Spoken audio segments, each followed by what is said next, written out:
In the cold winter of 1989, a secret was buried deep beneath the grimy streets of New York, a secret that would lie dormant for nearly 4 decades.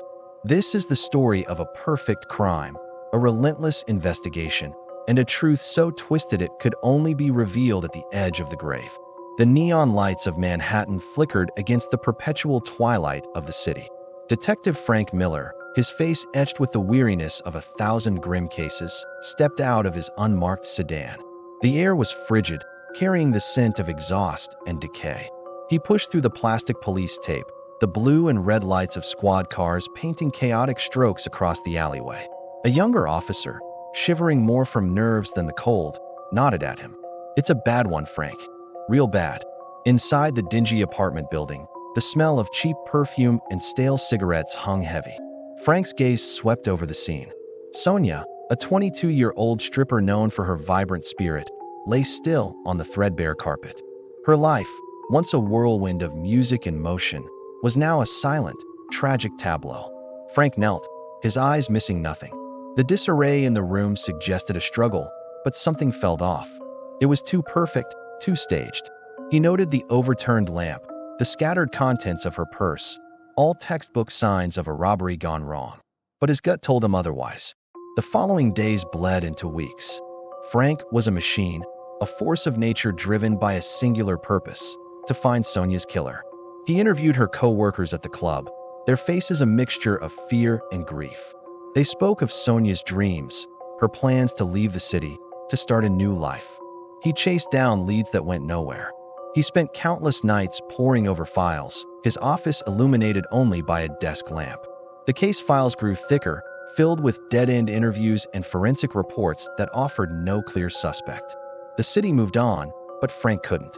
He spoke to Sonia's estranged family, their sorrow a palpable weight in the room. He questioned her regular clients, men from all walks of life, their alibis checked and double-checked. Each one was a closed door, another dead end in a labyrinth of lies. Frank's partner, a young detective named Davies, watched him with a mix of admiration and concern. "You're taking this one hard, Frank. You need to sleep." Frank would just shake his head, his eyes fixed on the crime scene photos pinned to his wall. "We'll get him, Davies. We'll get him." He became a familiar, haunting figure in the neighborhood. He would walk the same streets Sonia walked, trying to see the world through her eyes, trying to feel the danger she must have felt in her final moments. The case became his obsession, his white whale. Years passed. The file on Sonia, case number 89 to 345, gathered dust in the cold case archives. Frank rose through the ranks, his reputation built on the cases he did solve. He was known as a brilliant, if obsessive, detective, but the ghost of Sonia never left him. Every anniversary of her death, he would pull out the old file. He would stare at her smiling photograph, the image of a life cut short, and a cold knot would tighten in his stomach. He had failed her. The killer was still out there, a shadow living a free life. The city changed around him. The gritty, dangerous New York of 1989 gave way to a cleaner, more polished metropolis. But in Frank's mind, the alleyways were still dark, and the ghost of a young woman still cried out for justice. Decades melted away. Frank retired, his body beginning to betray him. He was a decorated hero, a man who had dedicated his life to putting monsters behind bars. Yet, one monster had always eluded him, the one who took Sonia. Flash forward to 2023. An old man lies in a sterile hospice room, the steady beep of a heart monitor counting down his final moments. His body is frail, ravaged by cancer. This is Frank Miller, the once unflinching detective, now a whisper of his former self. His daughter sits by his bedside, holding his withered hand. She speaks of his legacy, of the good he did, the lives he saved. Frank's eyes, cloudy with age and medication, flicker open. A strange clarity seems to settle over him. He begins to speak, his voice a dry, rasping sound. He doesn't talk about his triumphs. He talks about his one great failure. He talks about Sonia.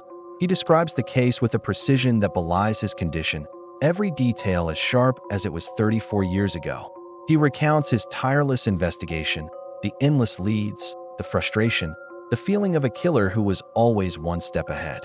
He paints a picture of a phantom, a ghost who left no trace, who vanished into the city's underbelly without a whisper. His daughter listens, her heart aching for her father's final obsession.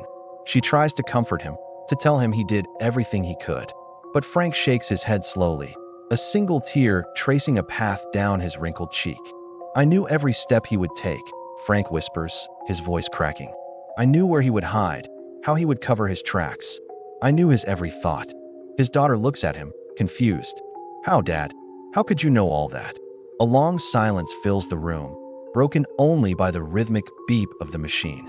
Frank's eyes meet hers, and in their depths, she sees a darkness she has never seen before. A lifetime of secrets swirls in that final, steady gaze. "Because I was him," Frank confesses, the words barely audible. "I was always one step ahead because it was my own trail I was covering.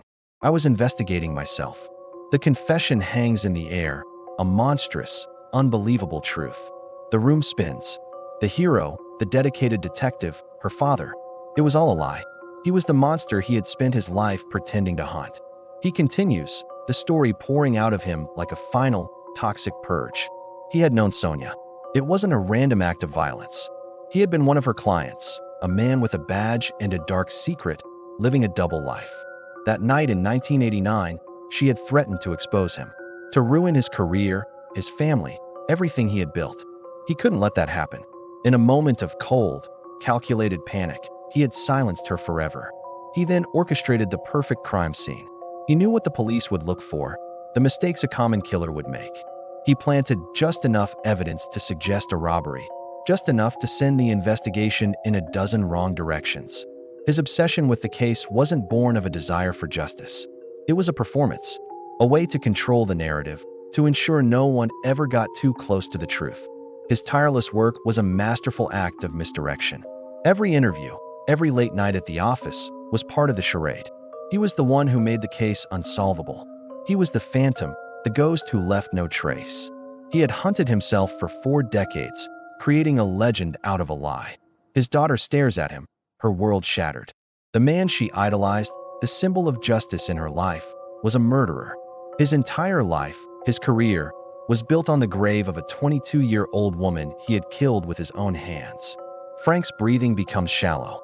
The beeping of the monitor grows erratic. He had to tell someone. He couldn't carry the secret to his grave. He needed the world to know the truth about the man they called a hero. With his last breath, he says her name one more time. "Sonia." Then, the line on the monitor goes flat. The long, steady tone fills the silence. Detective Frank Miller is dead. The secret of case number 89 to 345 is finally out.